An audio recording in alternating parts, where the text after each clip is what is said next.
এই যে বটবটি দেখতে পাচ্ছ, এখন এই যে বটবটি চাষ, এতে কিন্তু খরচ বলতে একদম সীমিত। প্রথম যখন বটবটি চাষ করে হয়, হালকা পাতলা 10-26 সার দিয়ে এটা ছিটিয়ে বোনা ছিল সারা জমিতে। এবার দেখো বটবটি খুব সুন্দর ফলন দিয়েছে। হ্যাঁ, এই দেখো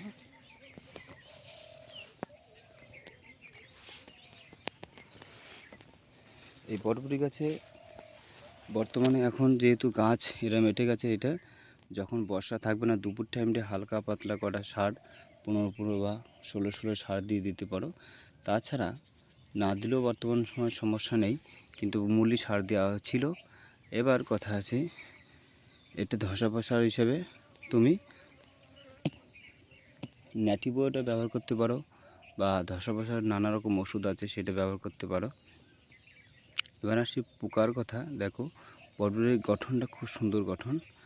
এইবার এতে পোকা লাগার সম্ভাবনা থাকে। দেখো পোকা লেগে কি হয়েছে, আর সবচেয়ে বড় কথা এই দেখো পোকা লেগেছে। হ্যাঁ, এই দেখো গুঁড়া, এই পোকা এতে তুমি ওই ব্যবহার করতে পারো, পুষ্করটা ব্যবহার করো। আমার মতে পুষ্করটা আমি ব্যবহার করে উপকার পেয়েছি, তাই এই পুষ্করটা ব্যবহার করতে পারো। তাছাড়া রয়েছে রিমন, এটা ভালো ওষুধ। হ্যাঁ, এই ওষুধটা তুমি ব্যবহার করতে পারো, তাতে বটবটি গাছের কালার আসবে ভালো, বটবটির কালার থাকবে ভালো, এবং পোকা থেকে দূরে যাবে।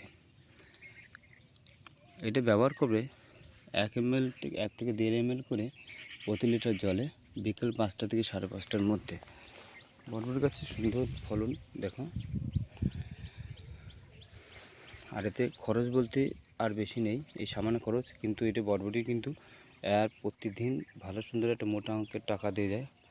হ্যাঁ, এই বটবটিগুলো এখন তোলার মতন, এই বটবটিগুলো তোলার মতন তুলে বেছে দিতে পারো। এতে একটা ভালো অঙ্কের বছর, অল্প দিনে অল্প খরচে ভালো একটা অঙ্কের টাকা লাভ্যাংশ এসে যায়। বন্ধুরা, এইভাবে চাষটা করে যাবে। এখন যেহেতু শ্রাবণ মাস, এই শ্রাবণ মাসে একটা ভালো একটা ফসল পাওয়া যায় এই সময় অল্প দিনে।